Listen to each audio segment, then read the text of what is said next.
శంకరాచార్యుల వారు పరదేవత దగ్గరికి వెళ్ళారు, అమ్మవారి దగ్గరికి. అమ్మవారు సంతోషించి సౌందర్య లహరి చేతిలో పెట్టింది. పట్టుకెళ్ళవాయా శంకరా అంది. అది 100 శ్లోకములు తాళపత్ర గ్రంథాన్ని పట్టుకుని శంకరాచార్యుల వారు కైలాసం నుంచి భూమండలానికి వస్తున్నారు.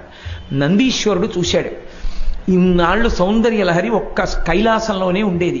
ఇప్పుడు భూమి మీదకి వెళ్ళిపోతే కైలాసం గౌరవం తగ్గుతుంది, భూమి మీద కూడా సౌందర్య లహరి ఉందని. కాబట్టి ఇది దక్కడానికి వీల్లేదని 2 కొమ్ములతో పరిగెత్తుకొచ్చి శంకరాచార్యుల వారి చేతిలో ఉన్న పుస్తకంలోని తాళపత్ర గ్రంథాల్లో కొన్ని తాళపత్రాలు లాగేశాడు. మిగిలినవి శంకరుల చేతిలో ఉండిపోయాయి.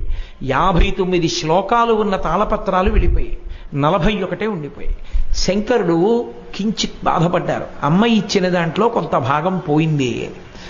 అప్పుడు అశరీరవాణిగా అమ్మవారు పలికింది, శంకరా, నందీశ్వరుడి చేత ఎందుకు తీయించేశానో తెలుసా? నువ్వు అపరశంకరుడివి, నువ్వు ఈ సౌందర్యలహరి శ్లోకాలు పూర్తి చెయ్యండి.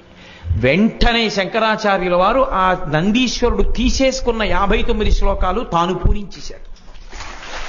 పూరించి మొత్తం 100 శ్లోకాలని తీసుకుని భూమండలానికి తీసుకొచ్చారు. ఆ సౌందర్య లహరి అంత గొప్పది. ఇప్పటికీ పెద్దలు ఒక మాట అంటారు, ఈ ప్రపంచం మొత్తం మీద వాంగ్మయంలో సౌందర్యము అన్నవి కనపడితే 2 చోట్లే కనపడతాయంటారు. ఒకటి సౌందర్య లహరి, 2 సుందరకాండ. ఆ రెండే, ఇక 3వ స్థానం లేదంటారు.